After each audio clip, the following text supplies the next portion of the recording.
படம் பார்த்துட்டு ரிவ்யூ கொடுக்குறாங்க. அக்டோபர் 10 சன் நெக்ஸ்ட் ஓடிடி பிளாட்ஃபார்ம்ல வேர்ல்ட் வைட்லயும் அண்ட் நம்ம கிச்சன் அவுட்ல எக்ஸ்க்ளூசிவாக அக்டோபர் 11 PM ஸ்கிரீனா இருக்கக்கூடிய ராம்போ திரைப்படத்தை பத்தி தாங்க பார்க்க போறோம். FTF ஷோ நான் வந்து தான் சோலோவா பார்த்துருந்தேன்.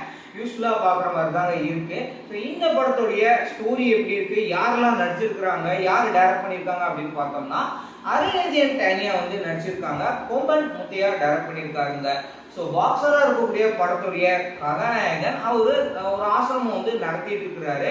அங்கே இருக்கக்கூடிய ஸ்டூடெண்ட்ஸ்க்கு ஒரு சம்பவம் நடந்த போக இன்னொரு பக்கம் எதுக்காக ஹீரோயினை தேடிட்டு இருக்காங்க வில்லனுக்கும் ஹீரோயினுக்கும் ஏதாவது சம்மதம் இருக்கா, வில்லனுக்கும் ஹீரோக்கும் என்ன மாதிரியான கனெக்ஷன்லாம் கொடுக்குறாங்க, அவங்க என்ன மாதிரி மோத போறாங்க அப்படின்றதான் இந்த படத்துடைய என்டையர் ஸ்டோரி.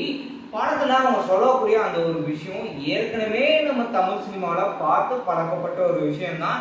என்ன அன்றாட வாழ்க்கையில நடக்கக்கூடிய சம்பவம் பல படங்களை பார்த்து மாற்றங்கள் மாறாம தான் இருக்கு. என்ன பண்றது, என்டர்டைன்மெண்ட் பண்ணணும் அப்படின்றதுக்காக ரொம்பவே எமோஷனல் கனெக்டா அந்த ஒரு ஃபிளாஷ்பேக் சீன் மட்டும் செகண்ட் ஹாஃப்ல ரொம்பவே சூப்பரா கொடுத்துருந்தாங்க.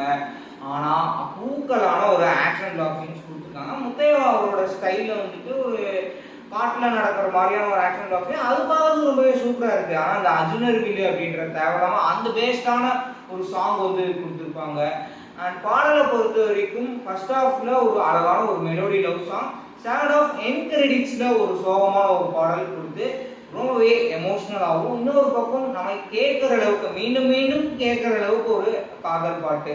டேனியா அண்ட் அருள்நிதி ரெண்டு பேருடைய கெமிஸ்ட்ரி ரொம்பவே ஒர்க் ஆயிருந்தது. முக்கியமாக செகண்ட் ஹாஃப்ல அவங்க வரக்கூடிய அந்த ஒரு லிப்லாக் சீன்ஸ் வேற லெவலில் கொடுத்துருந்தாங்க. பிளேஸ்மெண்ட்டும் நல்லா தான் இருக்கு. ஆக்ஷன் தான் வந்து கொஞ்சம் இருக்குதுங்க.